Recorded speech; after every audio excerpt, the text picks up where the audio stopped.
Hello and you're welcome to your favorite program, info.com. My name is Biyi Fasoyin. Nice to be back home again after my trip to Cairo. This week, I would have in the studio, after this time out, a seasoned professional, a friend of mine. Sometimes I'm asking myself if he's an accountant or an IT professional. He plays in the field of the accountants, but of course he's an IT professional. His name is Tokwe Aladenusi. He's of Deloitte. He would be with me in the studios, and together we'll take a look at that very, very major topic, a topic that is causing so much ripples around the world in terms of the fact that we have a lot of kids who are into the negative part of it. I'm talking about hacking, but we're not talking hacking really. We're talking ethical hacking. And Tokwe, being a certified ethical hacker, will take us into what it is to be an ethical hacker. This and many more will be what we'll be talking about. Don't go anywhere because we're here at the studios and it's info.com. My name, Biyi Fasoyin. Join me for this time out.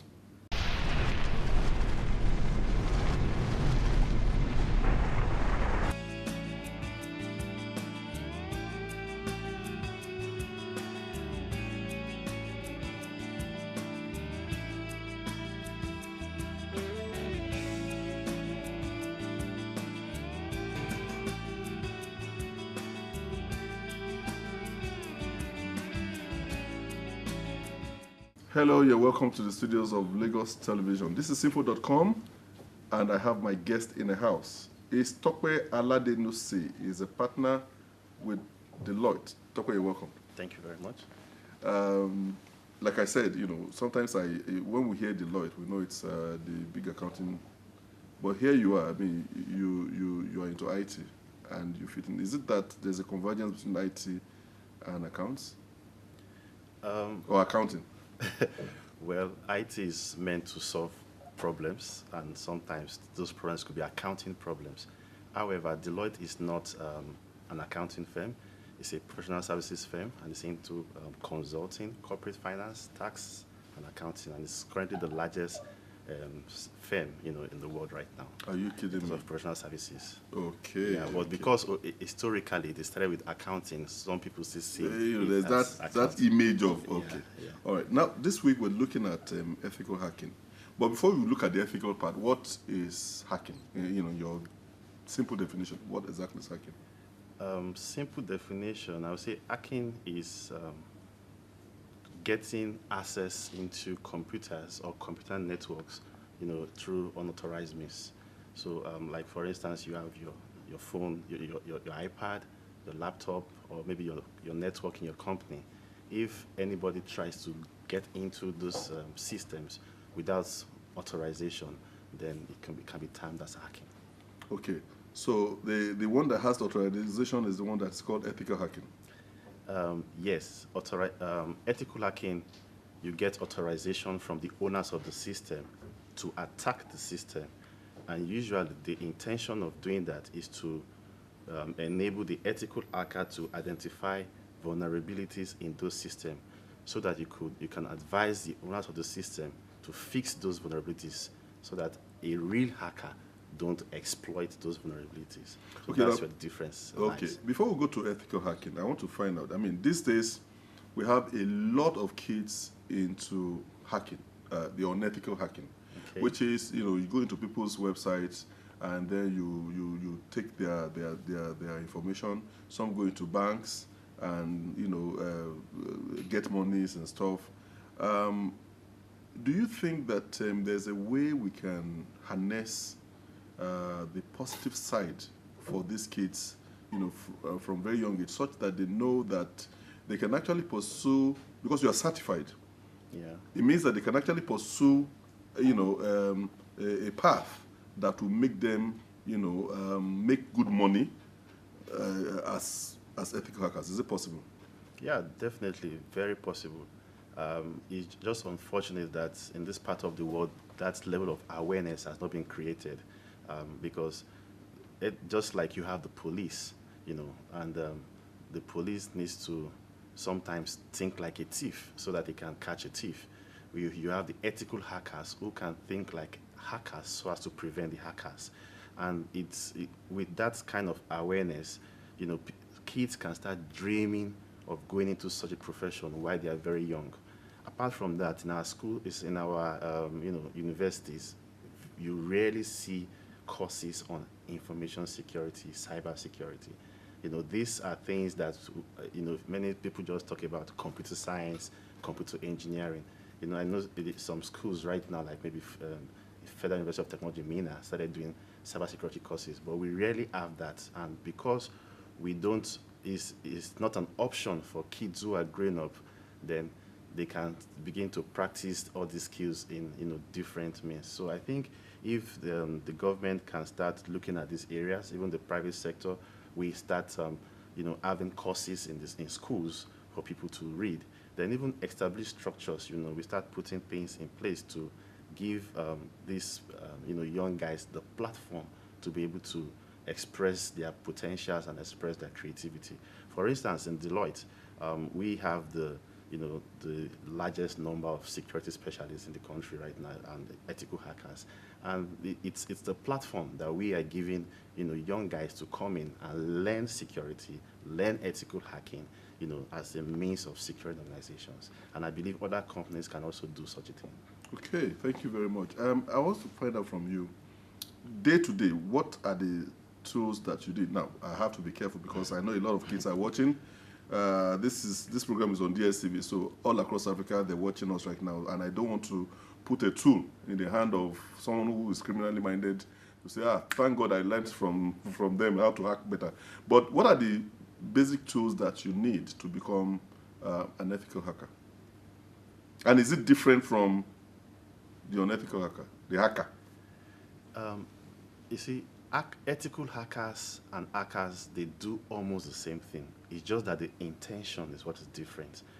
For the hackers, they have malicious intentions. They are doing it for personal gain. They want to probably steal or commit fraud. For the ethical hackers, they are doing it as a security means to protect an organization. So it's like you are testing the security of an organization. It's just like a country that says, if you ask many companies now, are you secured? They will definitely say yes. Until somebody comes to test. Just like going to a nation or a country and say, do you have everything it takes to fight a war? All nations will say yes. But if you unleash the likes of Boko Haram to them, they will know whether they have what it takes or not. So that's where ethical hacking come in. Fine, you may say that I have all these systems in place, but when your systems are subjected to such testing, are you able to withstand it? Now, talking about the tools, like I said, the tools are the same, but it goes beyond the tools. Many times it's the intelligence. So one is like the policeman, the other is like the criminal. Yes. So the ethical hacker is like the policeman, and the hacker is like the criminal.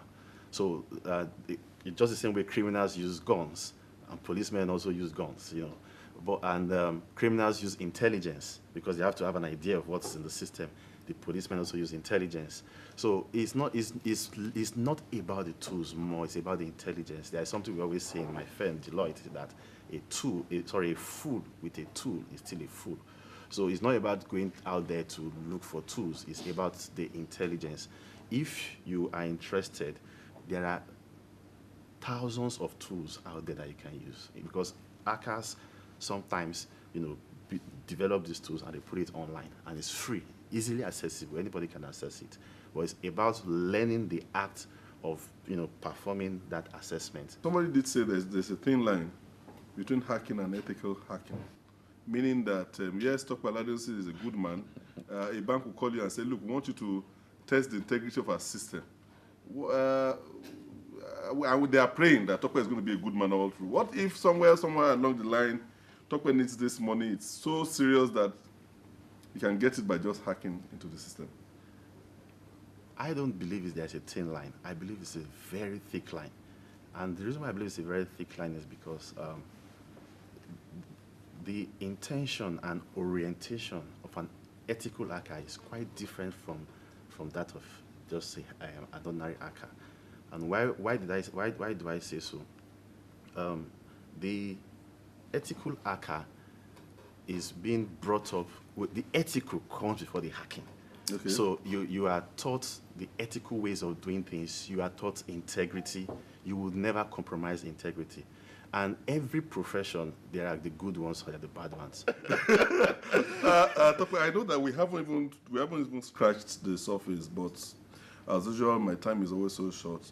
But I hope that your second coming, even though we're going to be talking about software, why companies should look at the kind of software they need or determine what they need, I'll still have to throw one or two jabs on this ethical hacking with you. But for now, we'll just call for a break, and then our next guest will join you, and together we'll take a look at the next topic. And so viewers, don't go anywhere. We'll be right back after this time out.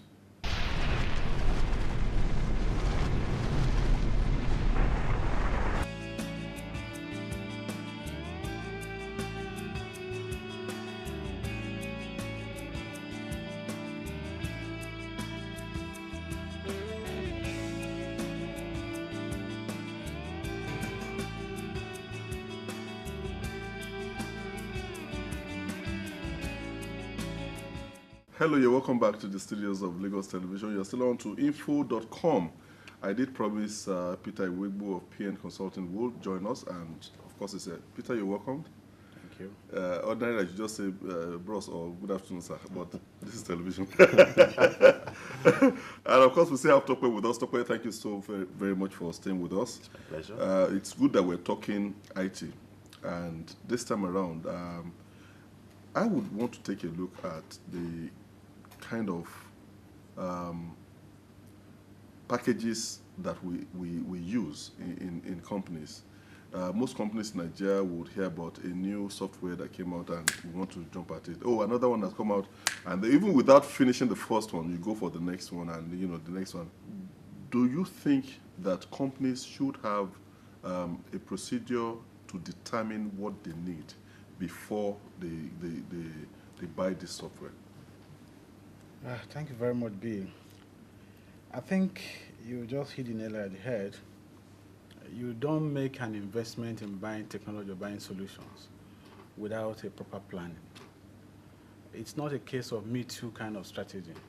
It has to start from the users, because the users are the ones who don't use the technology. The users must be able to define exactly what do you want this solution to achieve for you. It is after that you can now begin to say which solution fits this, will meet this need. So, but what I have seen around is that that step is sometimes skipped, either for sake of emergency, for case of exigency, for sake of, I have spoken to a CEO of a big company who says, look, I know what I want. I just want this software. Once you can get it for me, I'll be fine.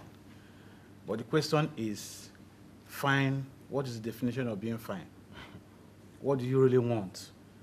And I have also found out that in the course of acquiring those solutions, those who are charged with responsibility of buying the solutions, because they want to justify what want to be purchased, they'll probably list 10 or 20 items that the software or solution will do for them. So I think what most organizations need to do is basically you need to have some independent assessor who can assist you to justify this huge investment. Outside the department? Outside the department, because most often the people who are at the center of it all are busy with so many things. They don't have the time to do that in-depth analysis. They're already probably used to one particular solution, so they're just going to work based on that solution. It's a case of what do you need and what solution meets my need, not necessarily what my colleagues are using or what my other companies use, what my competitors are using. So I think organizations need to find a way of making sure that they do proper due diligence in terms of what am I buying, what needs am I meeting, how am I meeting those needs. Then after you have done that, because most often in the course of implementing technology, you never get to realize the full benefit from the day one. You also need to do value audit midway to say, okay, have I really addressed my needs? If not, how do I address it? Okay, let me just pause you there and come back to you. I remember we were talking about the thin line, where you were saying, look, if somebody is in the system, you made yourself an example, like maybe your team, integrity is a watchword and this and this and this, but like we just heard now, a department or head of an IT can just decide, maybe, the best way to make more money is to ask the company to buy more. So how do we draw that line? And is an external person really needed? Can we have a situation where in-house you can actually have people with integrity who can determine this is what we need so that we don't overshoot the budget? Yes, I think depending on the size, the scale, the complexity of the company, you can decide whether to have it in-house or get an external person. Why it's good not to leave it entirely in the hands of IT is because there is the popular saying that the nose cannot smell its own odor. Sure. So sometimes, if you are smelling, most people that smell don't know. They walk around, they're feeling very cool. So sometimes IT, they're just looking at some aspects of maybe the solution, whereas if you can subject it to external scrutiny, maybe people in the internal control unit or internal audit unit, or maybe you get an experienced, consultant, who have done this for other organizations of various complexities, then they can look at it and, assess what you're trying to do, help you to do the necessary due diligence, and also guide you through the process of implementation, just to ensure that you get value from what you're trying to implement. Okay, in Britain, for example, you have a software testers platform where, there's an organization that tests a software. Yeah. Do we have that kind of system in Nigeria, and should we have that kind of system in Nigeria? Well, I'm not sure we'll have an organization like that, but there are solutions you could use to test software, to do testing from simulation, system testing to user testing level. But every project should have a provision made for a proper testing to ensure that it meets the needs of the users. And in doing that, it's always good for you to have a tool, a model, which can assist you to do simulation testing. Even the commonest thing is even load balancing. The software can behave well when one person is testing it, but when you put users on it, people begin to use it, consumers begin to use it, and whatever, the behavior may be very different. And that's a point where you probably find out that, okay, something that you say, oh, it worked when we were testing it, but it's now not working anymore when the pressure is coming on it. So it's advisable that those kind of rigorous testing is done before solutions are rolled out. But testing can only be done when, from the beginning, what you require is clearly documented, so that when you are testing, you can compare it with the results. Okay. I always ask people, what is the definition of good for a software? When you say a software is good, it's not good just because look and feel. Is that what you want? Then you must document it so that when you are testing, you'll be comparing and say, okay, does it meet the look and feel? Is it, from security perspective, is it secure? You must document what you want to test. That first stage of documentation, to me, is key before you begin to bring a model to do testing or bring users to testing. Okay, there's something I realized. We're about to round up now. Most companies opt for foreign software. Yeah. But you have locally made software that can do better than what they're doing. Why so? With the kind of software that many times people go, abroad to get, maybe big ERPs or big core banking applications, and why did they do that? How many how many core banking applications have been designed in Nigeria? How many robust ERPs have been designed in Nigeria? So if you look at other small applications like HR applications and other small applications, you see in Nigerians doing very well, because why? It probably not take so much time to develop it. But you see, it takes a lot of investment, a lot of research to be able to develop all those very large softwares. And many times, most people are not willing to commit that level of investment in Nigeria. And that's why I see people going outside. But apart from that, there's also that feeling that things that comes from abroad, they are better. And I think that is a lie. Nigerians are very smart. I've seen softwares here who are better, that are better rather than software that are developed abroad. I have the privilege of testing softwares in Nigeria and abroad, several places. I can tell you that the same vulnerabilities you see in software design abroad are the same things. Even you see maybe in Nigeria, sometimes even the ones in Nigeria are better because they understand the local environment, they understand the peculiarities of the companies over here, and they're able to design things that meet our needs. In your opinion, should companies limit this this person we're talking about, this external person or this tester, this one that determines, like the doctor, to say, look, I'm going to look at this software. I will tell you what it's going to do, and I'm going to write a report at the end of the day so that you get exactly what you want. I'm going to be like the doctor. Do you think that they really need this person as an external person? And if they do, how expensive can it be? Because we're trying to let companies know that they can run their businesses better. It depends on the size of the project and the size of the organizations.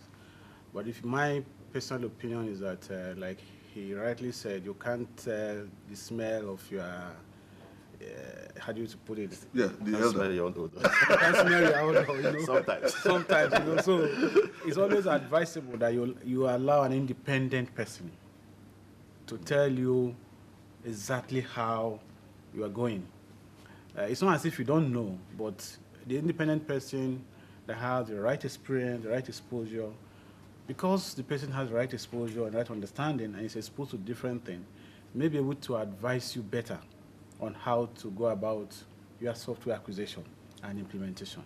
And I think if I to add to what you said, you actually need a person, it's like a consultant. Like when you have a medical consultant who assists you with your health. That does not mean you won't know when you have headache. Absolutely. But because the person he sees many patients, is exposed to so many other things that you are not exposed to. It can give you an expert It can give you an expert opinion and say, okay, I think this is the best way to go about taking care of your health. So same too for software. They need someone to guide them. Okay. To help them. Tokwe, pray for hackers. I pray that they stop what they are doing and start doing the right things. All right, hackers. Hackers. You've had so much. Well, we're talking about the unethical hackers. Well, the ethical one has told you that you should change your ways. Just stay within wherever you are. Go to school, learn. If you want to go into IT, go into IT. And you find that at the end of the day, you may actually be best doing what you're doing, earning so much money, and sleeping with your two eyes closed. Yeah. On that note, I want to end this program this week. By God's grace, next week, we'll come again, and some of these gentlemen will will be brought back to us next week, and then we can take, especially Tokwe, we would have to still pick part of his brain. He's a very busy person, but we're lucky to have him on this show. So next week, same time, same station. My name is Biyi Fasoyin saying thank you so very much. Good night, and God bless you.